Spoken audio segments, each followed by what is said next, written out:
You need to appreciate where it came from.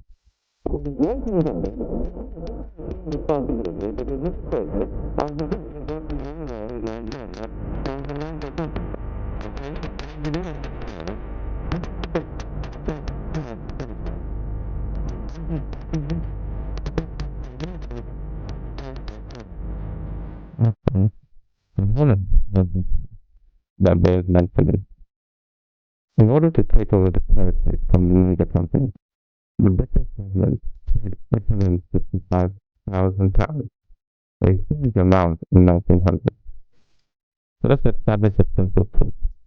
The British didn't require national capitalism, just as shared democracy. Nigeria started off as a business deal for them, between a company and a government. Incidentally, the Naira company is still around today, only it is known by a different name, Naira. But that's another story. Throughout these formative years, men of the colonial service were at work, patiently guiding the Nigerians towards eventual independence, introducing the elements of local government in villages, encouraging local industry, developing overseas trade, building a stable administration, preparing the ground for the giant strides to come. Nigeria is part of West Africa. It covers an area of over 339,000 square miles, nearly as big as France and Italy put together. Its population comprised half the people of all the United Kingdom dependencies. It is a land of many tribes and many languages, a land of differing views and differing people. The country ranges from desert on the edge of the Sahara, through the cattle grazing pastures, to the mineral hills of the Central Plateau, down to the coast and the swamps of the river Delta. Most countries are born out of shared ideals and common identity. Nigeria was simply created to fulfill a business requirement, that of supplying goods and services to Great Britain. With that backdrop, it was no surprise that after 50 years of colonial rule, Nigerians began to fight for their own self-government.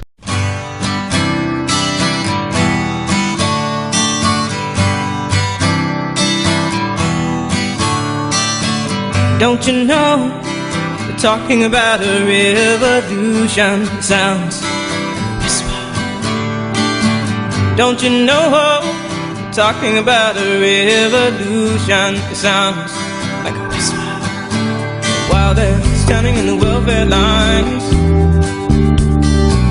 crying at the doorsteps of those armies of salvation, wasting time. Today is Independence Day, the 1st of October 1960, and Nigeria is now indeed an independent sovereign nation. By an act of the British Parliament, Nigeria became an independent country on the 1st of October 1960. Tafawa Balewa was elected Prime Minister. Nnamdi Azikiwe formed a coalition government with him and became Governor General, and Obafemi Awolowo became head of the official opposition. At independence, Nigeria had a UK parliamentary-style government. Three main political parties existed: the National Council of Nigeria and the Cameroons, the NCNC, which had control of the eastern region and was led by Nnamdi Azikiwe, the Northern People's Congress, the NPC, which had control of the northern region and was led by Ahmadu Bello, the Action Group, AG, which had control of the western region and was led by Obafemi Awolowo. The parties essentially represented the three main tribes, the Hausa, Yoruba and Igbo, a bad situation in a country that was supposed to be united as one. It meant that the ruling party essentially represented only one constituency, in this case, the North. So why was the North so powerful? The answer is simply because the British had designed it to be that way. No doubt, we in Nigeria are very anxious of fostering a good relationship with all the countries in Africa, and we hope that after October 1960 we shall go all out in order to make friends of our African neighbors. We are really interested in the other African states, but not in the sense of having a federated African states or a union of African states, because we feel though the thing might come about sometime in the future, it is most important for our countries in Africa, especially those in West Africa, to do their utmost to develop the resources in their individual countries. Hearing Balewa speak, you are reminded that on the whole, the founders were intelligent people. However, they were also ambitious and had a deep mistrust for each other.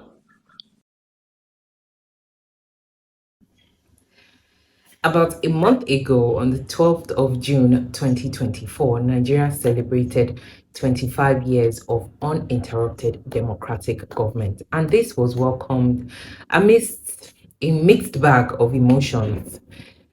If you live in Nigeria, if you hear any news about Nigeria, you know that this is one of the worst times in our economy because of a lot of things that have been happening, a lot of the policies that have been put into place by the new government. It has affected really badly the standard and the quality of living for a lot of Nigerians. The prices of a lot of goods and services have more than tripled their previous price. Let's just say, if we're judging from about a year ago, the fuel subsidy came with the increase in the price of fuel and inadvertently the increase in a lot of things all across board.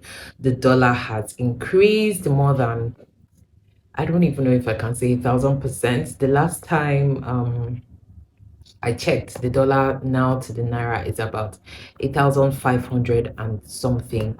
So importing, if you're, if you're a business person that brings goods and services from outside Nigeria, you know that this has greatly affected supply. Also knowing that our economy in a way is very dollar dependent, knowing that the Nigerian economy is very dollar dependent, being that we are an economy that doesn't produce much, we import almost everything.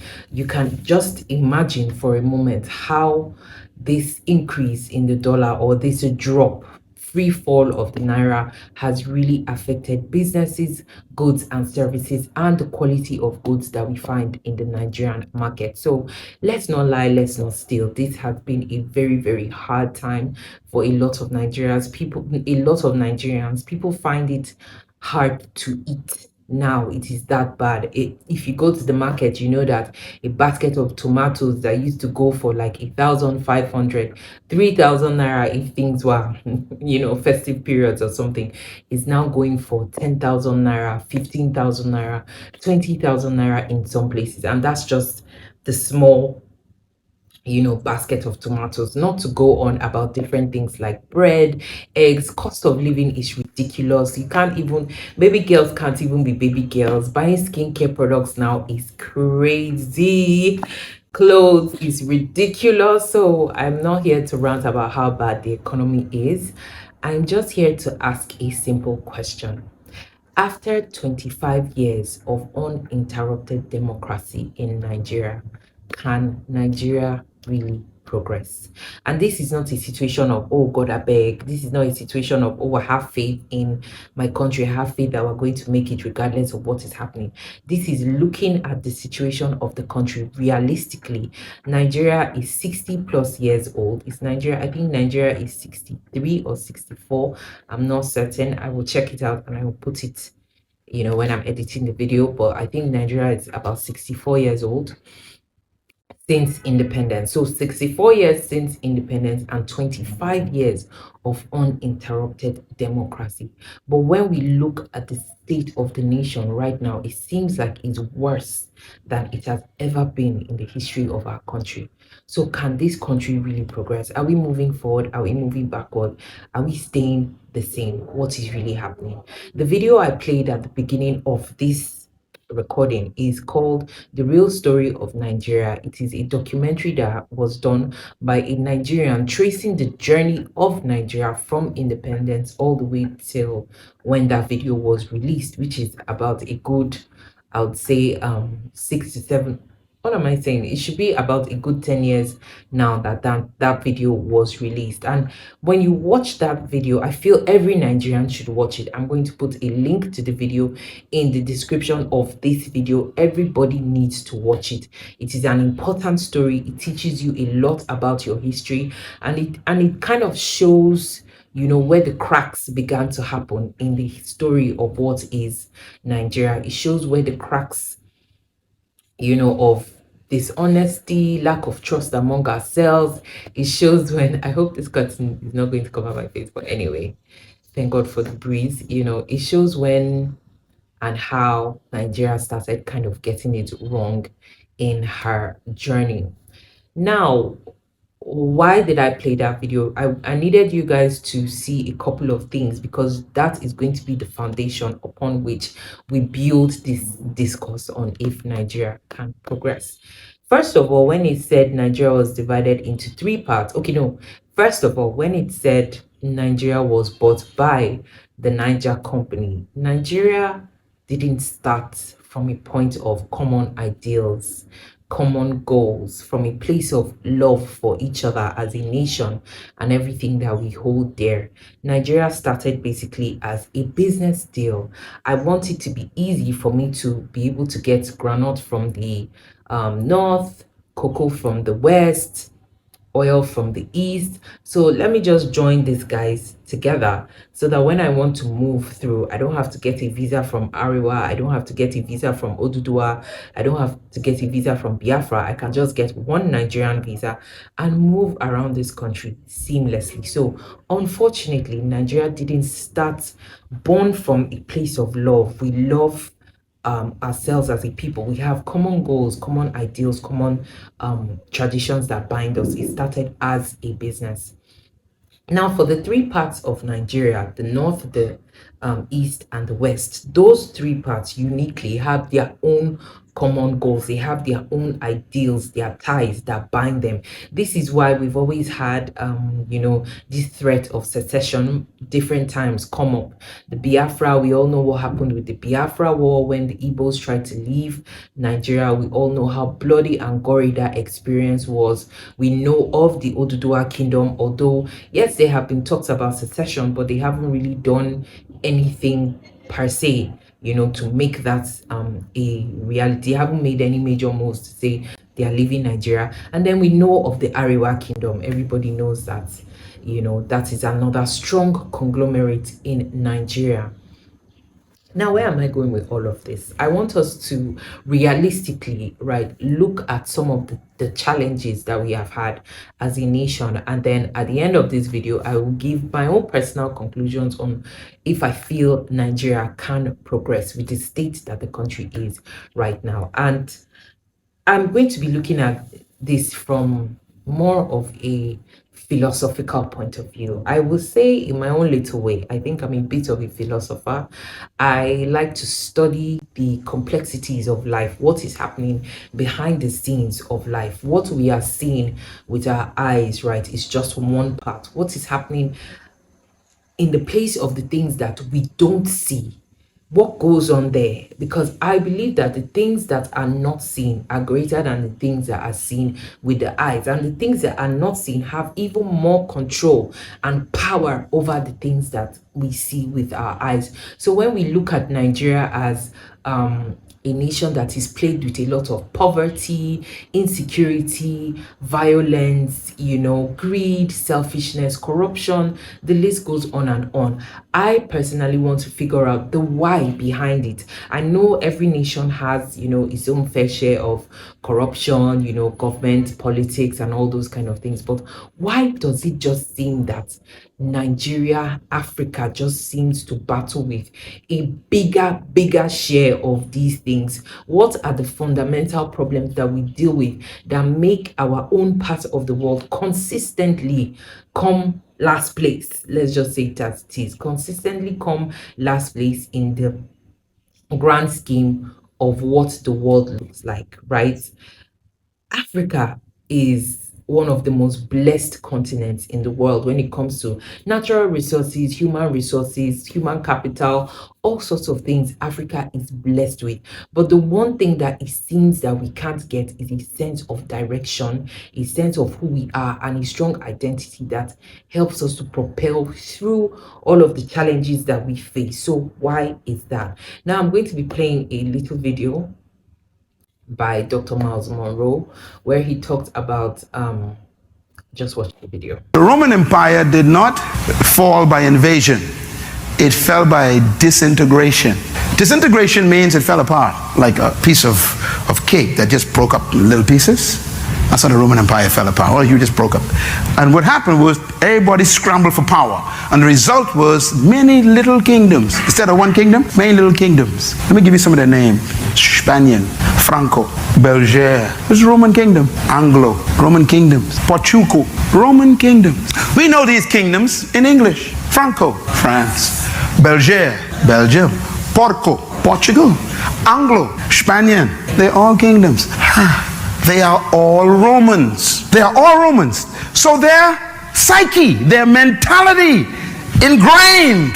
We were chosen by the gods to rule anybody who don't have our traits. They were chosen by the gods to be our servants and our slaves. They are not complete divine beings like us. We are superior. So the French and the Spanish, the Portuguese and the British, Anglo, call them Anglo, they decided to expand their kingdoms. So they came to Africa and the Caribbean, and we call it colonization. Colonization is the expansion of Greek leadership philosophy. So going to Africa and bringing slaves over as merchandise was easy. Why? Big nose, big lip, dark skin, busy head, black eyes. I found 1 million servants, they said. So they come to the West, they establish their plantations, whether it is Carolina or Florida or Louisiana or the Bahamas or Jamaica or Barbados or St. Kitts or St. Thomas or St. Lucia or Guyana or Mexico. They had their plantations and they couldn't use the people they met here because they killed them out with disease. And so they went and found some divine slaves chosen by the gods to work the ground. And they brought them over on ships. And the first ones to bring them was the Portuguese. The Portuguese told the British, we found some people to work the farms. And the British said, where you got them from? They follow us. And they went to the west coast of Africa. And then the French found out. The French says, oh, let's go get some too. And then the Spanish says, oh, let's get some too. And everybody started dashing for divine slaves. Remember, divine means you were chosen by the gods. It's not racism, it's leadership philosophy. That is in the psyche of the system. Oh, I am here, you are here, some of you of my pigmentation and millions of us here in the region because of a leadership philosophy. That's how important leadership is. If the blind lead the blind. We were being led and they convinced you. Matter of fact, if you read the writings of the oppressor, they wrote things like this. They read the Bible on you. They said, now you must be good slaves. And they gave us Jesus. You wonder why, the black Muslims and people like that rose up? Because they even used Jesus as part of manipulation. Jesus said you must be nice slaves, and then you'll go to heaven. If you go to heaven, you'll get robe and shoes. You can't get them now because we ain't giving you none. But you get them and you get to heaven. So now so the slave in the farm starts singing, I got a shoe, massa, you got a shoe. All of God's children got a shoe, but I ain't gonna get mine until I go to heaven. I'll walk all over. See, in other words, you get yours now, massa. I can get mine when I go to heaven. All of that is brainwashing. Those songs that we used to glory and call Negro spiritual, you need to read the words of those songs. They are strong songs of conversion for your mind to make sure you never rise above. I used to sing them, so don't look at me funny. I was born in a little town called Baintown. That was a village of slaves. I'm trying to show you where leadership problems come from. So for 394 years, they ruled these islands, and they made all of us believe you were born to clean my house. You were created to plant my corn. You were sent by God to wash my clothes and cook for my children. And so there we were stuck in the back room. Oh, by the way, you ain't got no charisma, so you must be seen and not heard. You see, that's part of the system. So you're supposed to work, but no one's supposed to see you. And so the little slave walk around the house cooking, and and they ain't supposed to be around when master got friends. See, the whole thing, psychological. That's why some of you you're so timid today, and you think you're cool. Timidity was taught. That is why when a man of my pigmentation speaks up, it makes them nervous, because you ain't behaving. Some of y'all wonder why they thought Martin Luther King was a problem. Because he was a black man talking loud. You ain't supposed to talk loud. Stay in your southern church, have church with a stained glass window, and shout by yourself. Don't come out here telling us we're wrong. That was the problem. It was a leadership problem. To tell Miss Rosa Parks that she's in the wrong seat was very natural for them. You don't understand. You say, there ain't no prejudice. This is the conditioning of the culture. You ain't supposed to sit here. Yeah, but I'm a human. You ain't no complete human. See? The gods told us where you're supposed to sit. In the back, they say. Divine assignment. I'm saying this for a reason. That is still here in the Bahamas. Yes. No matter how much school you go to, no matter how many degrees you get, no matter how much you think you know, when you come back, they tell you, you're just a smart slave. It's a leadership mentality. So now you know why Miles Monroe is angry. You see why I hate oppression? Because I taught the truth. I love it. I love everybody. I like everybody. You know, I like everybody. But don't you ever imagine you better than me. All right, so the video that just played now showed some of the things that I'm going to address. First of all, he talked about how there has been a programming, let's use that word, programming, right, of black people to see themselves as less than. It has even been written in some holy books. It has been written in some holy scriptures and such, that black people were created to be slaves. They were created to be less than. It was written, so-called, and then it's sold to us like this is a divine statement. This is something that is divinely orchestrated from the powers that be, right? So stay in your place. Like when he said, for somebody to tell Rosa Parks to stand up from the chair, they weren't telling her because they wanted to be malicious. They were telling her because you should know your place. You should know that you are not meant to be on the chair. So why are you there? Please stand up. It wasn't like they were trying to look for trouble or anything, and sad as it may seem, right? There was a video I did a couple of weeks ago when I talked about a black god and why the representation of that is important. If you haven't seen that video, I think you should click on the link. It's going to be there right now. Now, why is that? Why did I do that video? Why do I talk about black gods, African spirituality, and all of those things? I talk about them not because personally I believe or practice, Ifa or any of the African spiritual traditions or religions. I don't, but I believe that it is important because people need to see themselves a certain way. Why? Because your consciousness, your self-image, your self-identity is the entirety of a human being. The way you see yourself is what you are going to become. How you see yourself being, acting, who you see yourself represented as in society is how you will definitely conform to. Now, a people that have been told from holy books, from time immemorial, from stories in school, from all of the things that they are taught is that they were slaves, or even when they had their civilizations, they were barbarians, they were savages, they behaved like, animals, and they didn't have any sense of coordination. And that is what you are told that your ancestors were. If you are fortunate for your ancestors not to have been carried, away as slaves, the one that remained were savages. And if not for the glorious whites, who came to give them a sense of direction, they wouldn't have known who they were. They would have probably just killed themselves, in their fits of violence. Then for those that were taken to the other side for slavery, were also conditioned to believe that there is a heaven for you, but it's not in this world.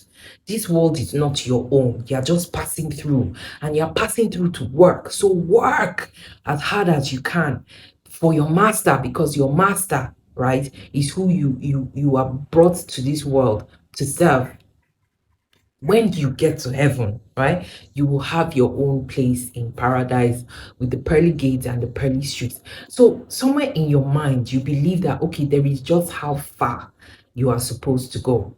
Now, why is this something that I feel we need to tackle?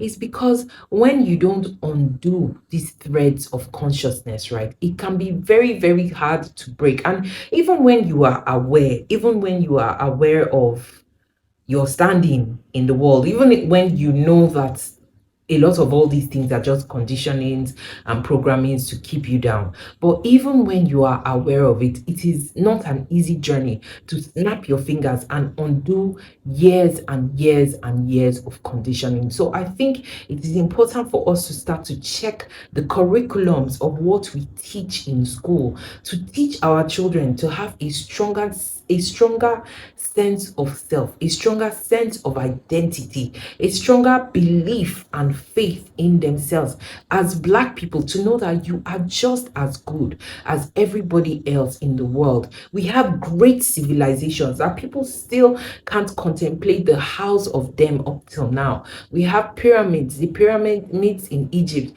is one of the 7 wonders of the world. We also have pyramids in Sudan. In fact, there are way, way, way more pyramids in Sudan than there are in Egypt. It's just that Egypt had the biggest of them all. And then we have all sorts of things that Africans have done in the story of history. We have the Cleopatra stone. We have the Great Wall of Zimbabwe. We have the Great Wall of Benin. There are so many things that show and contradict some of the stories that were told, about the African civilization pre-colonialism. It negates the fact that Africans were just savages. Yes, there may have been practices that the colonizers may not have understood, because it just seemed like these people were very barbaric in their ways, but it was our own way of understanding. So we need to teach people that even though these ways were not what were considered as mainstream, they were valid. And from a lot of these ways, people have taken things and refined it and even come back and sold it back to us, from movies to medicinal practices. All sorts of things have been taken from ancient African culture, repackaged and sold back to us. So one, if we really want Nigeria, Africa to progress, we have to go back to our roots and understand who we really are as a people, and understand that there have been years and years and years of programming and conditioning that have been put in place to close our mind by people that understand how powerful the human mind is. There is nothing, absolutely nothing on this earth that is as powerful as the human mind. The human mind is the nucleus, is the nexus, is the matrix of all creation. It is the source from which everything springs from. People that understand that make it their life work to condition and program you for your mind to not pass a certain way. Because when your mind is closed, you are more susceptible. You are like a product you can be sold to. People can sell anything to you and you will buy, because you don't understand the power you have yourself to think for yourself, to develop things for yourself. The last government that left before this present government printed out a list of the things that we import in Nigeria, and we import things as little as toothpick, pencil, some ridiculous things that you wonder that, okay, so why do we have so many trees in Africa? Why do we have wood? Why do we have these things if we cannot think that we should produce these things for ourselves? Why do we have to import as little as toothpick? Because we have been conditioned for so long to believe that nothing good can come from us. If you listen to this fella's song, Buy Africa, he said something in that song that why the typical African man will think that, why should I buy Africa? I have to buy from outside Nigeria because the one in Africa is not good. Why? It's not good. It's low quality. It's poor. It's this, it's that. No, I have to buy from outside Nigeria, because when I buy from outside, it gives me a sense of status, like, yes, I've arrived. How can you be buying from Africa? Africa is Africa, substandard, low quality, cheap. That's what we're saying when we have that mindset. And Fela sang about it. This is in the 1950s. So to show you that we've been battling the same problem over and over and over again. And at the core of it, it is a mindset problem. We don't see ourselves as people that can, really bring something worthwhile to the table. We battle with that sense of self. And even when we find ourselves in places that we didn't think that we will get to, we're also battling with an imposter syndrome, as well. Are we supposed to really be here? And then going back to talking about,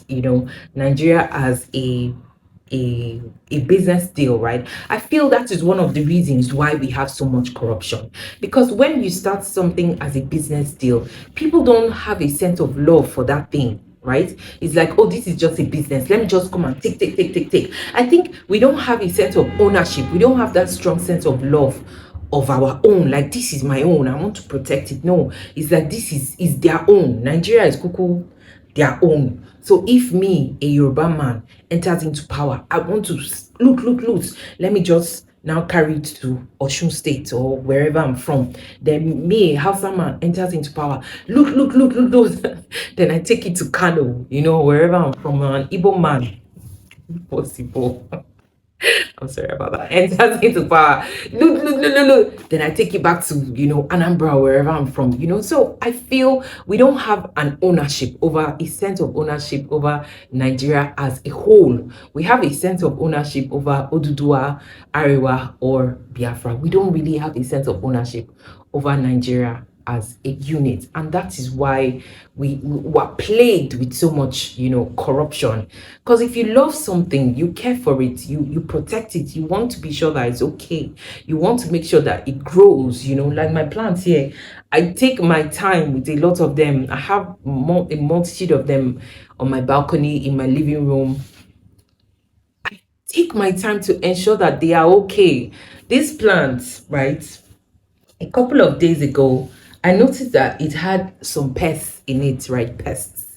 Very, very tiny. I didn't, if I didn't come looking deep into the plant, I wouldn't have even noticed that anything was there, because you wouldn't know that there is a problem. But why? Because I care about the plant, and I noticed that something was off with it. So I came to check under the, leaves. What is happening? So I had to make my pesticide concussion, and I poured it in. I had to carry this massive plant like this and turn everything out, because I wanted to ensure that I flushed out all the pests from the system, and I started all over again, because I love my plant and I want it to live, I want it to survive, I want it to thrive. I will not let it just rot away and die. And I don't know if that analogy even makes sense to what we're talking about here, but I'm just trying to say that when you love something, you care for it. The way we treat Nigeria shows that we don't care for Nigeria. The way we throw trash on the street, the way we fight ourselves, even the way we live, the way we take care of our environment. I remember over the weekend, I was driving my friend's car. We were coming from her estate, and the estate that my friend lives, right, is called Life Camp. I'm sure a lot of you would know. If you live in Abuja, you know Life Camp. Life Camp is like a mini city on its own. There are millions and millions and millions of estates inside that Life Camp, all the way down, and it is only one road that leads you in and out of Life Camp. Just one. There is no other road that leads you in and out of Life Camp. Now that road is bad, is terribly bad. Like you're driving and it's like you're swimming, because potholes, boom from one. And I was like, this road has been like this for so long, with all the millions of estates in here. Are we saying that people cannot just come together and say, okay, if every single estate decide that we're going to bring 500k, we don't know how you are going to raise it within your estate, but every estate out of all these maybe 3,000 estates that are here brings 500k. Let us redo this road from end to end, because it is our road. No, Nigerians are waiting for the government to come and do the road because they believe it's the government's road. It's Nigeria's road. It's not our road. But you are the one living there. You are the one plying those streets every day. It is your tires that get bad from that bad road. It is your engine that will probably get knocked because you're constantly hitting your car inside those gully like potholes. But Nigerians will not do it because we don't have a sense of ownership. Now, this street that I live on here, where I live, right? There is a company that lives at the end of my, or there is a company's estate that lives at the end of my street. It's called Gilmore. Gilmore, they are a construction company and they're mostly white people there, right? It's a white, I don't know if it's a German company or a China, whatever. It's a foreign company, right? Gilmore. Majority of their staffs are non-Nigerians except their lower cadre staff. That's another thing now that is referenced in that video, Miles Monroe's video, right? It's mostly like their drivers, you know, their security and all of their maids, their cooks. The lower cadre people, those are the blacks. Then of course the management, you know, the supervisors, the core staff are white people, you know. Now those people live at the bottom of our street, the street I stay on. And the street I stay on, let's say, has maybe just about 5 or 6 block of flats on the street. Now, when I first moved in here, the road was extremely bad. Like when it rains, it floods, your car can get stuck into the mud. That's how bad it is. Do you know that these Gilmore people, they just took it upon themselves? It was like in a week, 1, 2, 3, 4, 5, 6, 7 days, they had graded the road, they had tarred the road, they had left to dry, set it, covered it. In 1 week, these people transformed the road. Yes, it's a short expanse of road because it's a close, you know, but in less than a week, they transformed the road. And this road has been like that now for the past like 4 years that I've been in this flat. Not a debt, because they did, and you know, on top of everything, they did a quality work. And I feel this is really the difference between Oimbo people and black people. They have a sense of ownership. I mean, you are Oimbo, you are here in Nigeria to work. You're not living here, you're not going to be here forever. Most likely they will go back to their country. But they understand that this is the road that they use every day. They are the ones using the road. They are not going to wait for Abuja Area Council to come and fix the road. They are not going to wait for Aso Rock to come and fix the road. They took it upon themselves and they fixed it because they are the users of that road, right? And they did it for themselves because that is how their mind works. Am I using it? Okay, then I take care of it. But for we, unfortunately, we just have this sense of it's not our own, but it's your own. Because whose own is it if it's not yours, you know? And that's the spirit we have towards Nigeria. Nigeria is not our own. It's our country. It's like we just found ourselves here. That's why everybody wants to jackpot. Everybody wants to run because we don't want to sit down and do the hard work of what it takes to build our nation. So in conclusion, I don't want this video to be too long, and I've not even really gone to the philosophical part that I wanted to go to, and that's where we're going to now anyway. So I'm a student of life, let me put it that way. I love to study the way the world works, you know. I love to understand the deeper meaning behind some of the things that we do and the actions and characters that we exhibit in a society. Now, being a black woman, you know, in Nigeria, an African woman, when you see your society plagued with so many problems, it should jog your mind as to why. For me, initially, you know, I used to just be in the plane, this last plane I just talked about, of, yeah, black people were kind of set up. It was a setup. We were taking advantage of, we were this, we were that, we were that. But even if you want to believe, right, that we were just set up, we were just taking advantage of, the white people just came and plundered our land, there is still the bigger question of why. Then when you answer that one and you say, okay, maybe it's a power struggle, maybe it's a money struggle, maybe it's a this, you know, the white people, the colonizers just wanted to, you know, elevate themselves and their status because, of course, the more power you have, the more control you have. Okay, fine. We can understand and respect that in the point of sportsmanship, right? But then there's also still the question of why then did it happen to Black people? That is a question that nobody can seem to understand or answer. Why did it happen to Black people? I know that a lot of other, countries and what have also been colonized, but even the other countries that have been colonized, like the Asians, they found a way to rise from that point. Why is it that Black people cannot seem to find a way to make a headway? That question just seems to, so people now come and spiritualize it and say it's because it's either it's our destiny, right, to be slaves and to be the last people in the world, because God will bring the last and make him the first eventually through prayer and fasting. I'm sorry. Or we start to just say, oh, maybe it's a curse, because if you watch that video, the video I referenced in the beginning, the real story of Nigeria, some part of you really believe that, is Nigeria actually cursed? Because that's what the story was trying to say. Like, there is a curse over the nation, and every 6 years we kind of reset back to, even if a government comes, right, and is a good government and is able to take Nigeria 6 years further, within 6 years. Within 6 years, we must revert back to where we started from, or even worse. That's what the story said.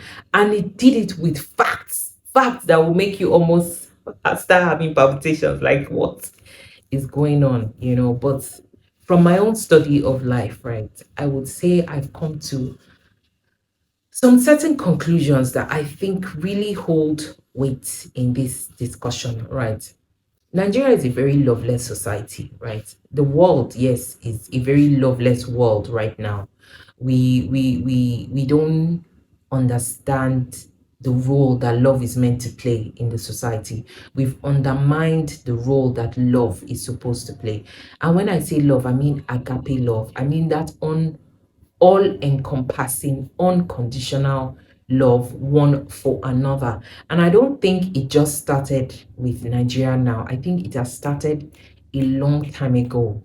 Nigerians, Africans, Black people have always had a kind of separationist spirit amongst ourselves, a sort of classicist spirit among ourselves. We want to feel like, I am better than this person, even though he's Black like me. I am better than this one. I want to be better than this one. I want to be this. These people can't come, to where we are. This tribe is condemned. This is a, caste tribe. They are not supposed to be among us. We've always had this way of separating ourselves among ourselves.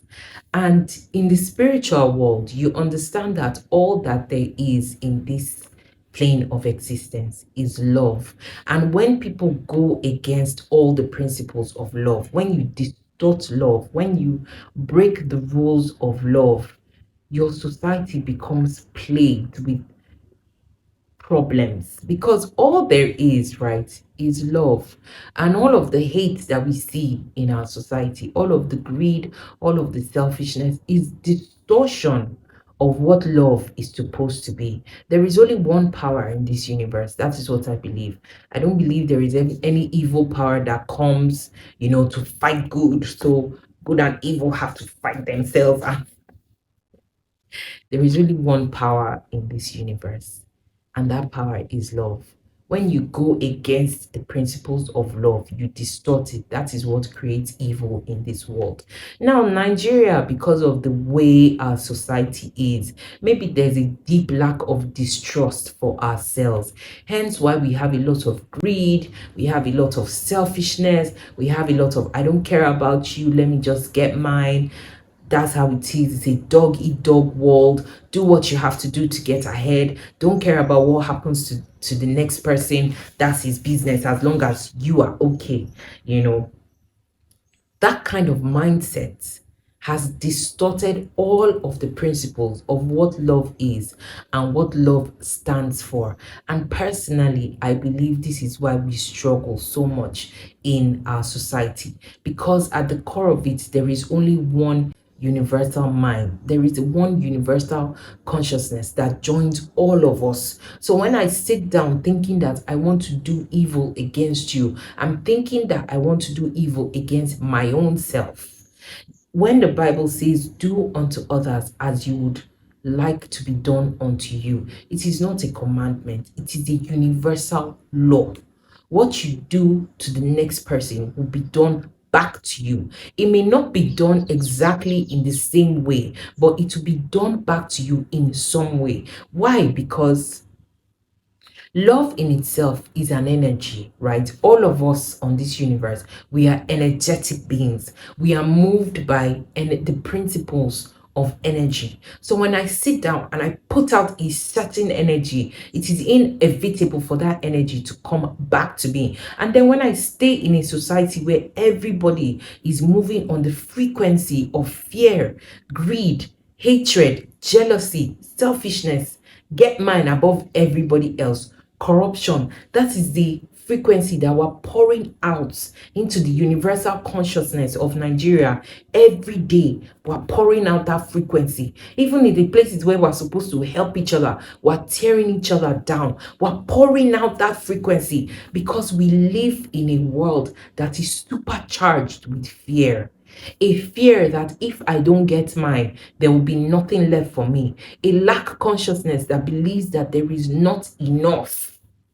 So I have to take the one that I can, even if it means pulling somebody down to get there.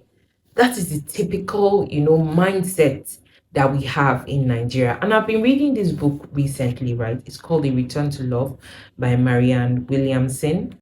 A Return to Love talks about what I'm talking about. It validates the thought process that I've been having, because before I started reading the book, I started understanding that indeed Nigeria is the way it is because we have a love problem. We don't know how to love. We don't know how to love ourselves. We don't know how to love our society. We don't know how to love our neighbor. No, it's a very loveless society. Now, A Return to Love talks about the same thing. It makes us understand that the only principle on this earth, the only energy on this earth is love. And the further human beings go from love, the more we distort it, the more we hate ourselves, the more we fight against ourselves, the more we try to tear each other down, the harder it's going to be for us to progress as a collective, because we are distorting the only principle that exists amongst us and binds us together. And like I said before, I used to be more in the line of what is happening. People are taking advantage of, Black people, Africans. They just hate us all over the world, blah, blah, blah, blah, blah. White people are like this, Black people are like that. But now I understand that it is the universal consciousness of what is working among us. It is the fact that a lot of us sit down every day to distort the principles of love with our hateful, judgmental behavior towards each other, and for a society like Nigeria, it's almost become a norm. It's almost become a norm. People don't have a sense of consideration, care for each other. And it makes sense, because when you think about a situation as unfortunate, pathetic, and terrible, heinous as the Biafran War, right? That children were killed, women, and men, everybody was, generations were raised, were gone, destroyed, right? And then we just glaze over it and say, okay, and you people just be all right. Just be all right. Sorry, Co. I've said sorry. Oh, yeah, let's move on. How can we move on when there is so much pain in our land? How can we move on when so much blood has been shed in our land? I feel it is we a return to love has to happen in Nigeria for Nigeria to progress. We have to look at ourselves as people that are worthy again. We have to give retribution where retribution is due. Apologize for the sins that we've committed against ourselves. Take accountability for our actions, the terrible actions that we commit every day towards each other. And then we can now say, okay, We want to move forward as a nation. So, do I think Nigeria can progress? Absolutely, I do think that Nigeria can progress. But we have to know how to progress. And the only way we can progress is by loving ourselves one for another, genuinely loving ourselves with the true love of God. What is the love of God? It's care. It's care, it's compassion, it's being non judgmental, is knowing that each and every one of us was made in the perfect image of God. So none is better than the other. We are all perfect and divine in our own way. And we have to love and appreciate each other for that. We have to give each other the respect that we deserve. No matter whether that person is the highest of the high or the lowest of the low, we have to love each other genuinely with the true love and spirit of God. That is the only way we can progress as a nation. If not, we'll only keep moving forward, coming back, moving forward, coming back. And it's not an easy concept to understand. A lot of people might watch this video if you stay to watch it to the end, right? And you might not understand what I mean when I say the force of what love is. Love is a force, love is an energy. Love can break every barrier. But we have to understand, first of all, the love of God, the love for ourselves, and the love for our fellow man. Then we can start to progress as a nation. So I want to say thank you for coming to my TED Talk. I don't even know how long this video is, and quite frankly, this is just a chat. This is just an intellectual chat. If you enjoy it, please give me a like and thumbs up. I really want my channel to grow, because in further videos, I'm going to be talking more about my philosophical principles, because I believe that in a certain sense I'm called to be like a teacher in a way. Life has really taken me through the ringer, right? And I feel all of these things have happened from my battles with religion, being born a Muslim, migrating to Christianity, and enjoying Christianity in the beginning, then having a terrible, multiple terrible experiences in the church, from leaving Christianity, becoming an atheist, from becoming an atheist, then going back to religion, but not, as deeply as I used to. Then, it's been a roller coaster ride. But now where I am, I feel like I am in a place of balance. I'm in a place where I understand who I am. I understand my role in this world, and I understand partly maybe the purpose of some of these things that happened in my journey. They happened for a reason. It was happening for my enlightenment. It was happening for my awakening, for me to understand the deeper principles in life, the deeper ways that the world works, and understand that we are the source. We in and of ourselves are the source. And it is important for mankind to know that this is his source. He is the source, and he needs to stop fighting himself. So in coming videos, I will do more and more of my philosophical breakdowns, philosophical principles. And if you enjoy it, please let me know. Please leave me an encouraging comment, and I would really appreciate the journey of like spirituality awakening, especially in a society like Nigeria, can be a very confusing and isolating world, because we live in a society that just believes that things are meant to be a certain way, and that's it. Once you want to color outside the box, people just automatically believe that something is wrong with you.